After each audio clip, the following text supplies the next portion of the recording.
Sorry, sir. Could I ask you to take a slight step to your left for me, please? Thank you very much. That's perfect. Right, let's have a little look at this. 'Twas the night before Christmas, when all through the house not a creature was stirring, not even a mouse. The stockings were hung by the chimney with care, in hopes that St. Nicholas soon would be there. The children were nestled all snug in their beds, while visions of sugar plums danced in their heads. And Mamma, in her kerchief and I in my cap, had just settled our brains for a long winter's nap. When out on the lawn there arose such a clatter, I sprang from the bed to see what was the matter. Away to the window I flew like a flash, tore open the shutters and threw up the sash. The moon on the breast of the newly fallen snow gave the lustre of midday to objects below. When what to my wondering eyes should appear but a miniature sleigh and 8 tiny reindeer.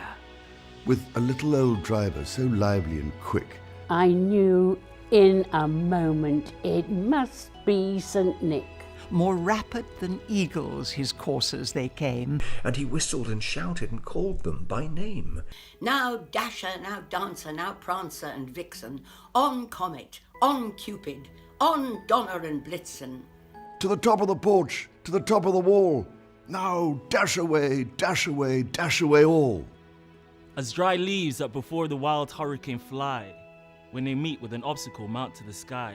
So up to the housetop the coursers they flew, with the sleigh full of toys, and St. Nicholas too.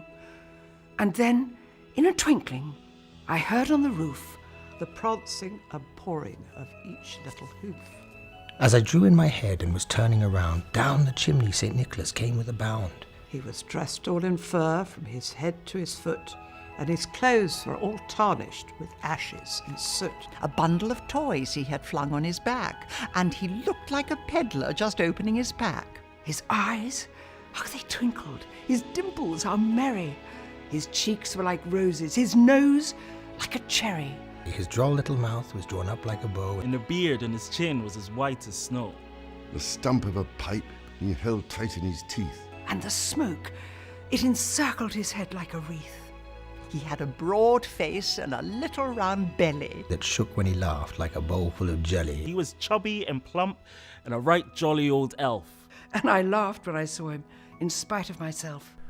A wink of his eye and a twist of his head soon gave me to know I had nothing to dread. He spoke not a word, but went straight to his work. And filled all the stockings. Then turned with a jerk. And laying his finger aside of his nose, And giving a nod, up the chimney he rose. He sprang to his sleigh, to his team gave a whistle. and away they all flew. Like the down of a thistle. But I heard him exclaim as he drove out of sight. Merry Christmas to all, and to all a good night.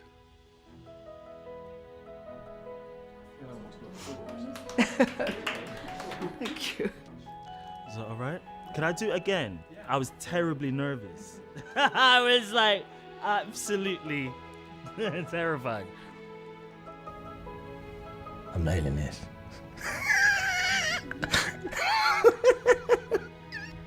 The Actors Benevolent Fund was founded in 1882 by Henry Irving, one of the foremost actors of his generation, with a promise to help those in the entertainment profession who had fallen on hard times.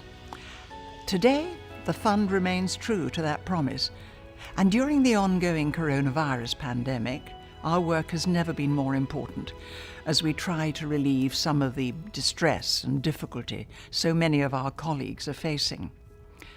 Thanks to the kindness of our supporters, including our patron, His Royal Highness the Prince of Wales, the fund is playing its part to help.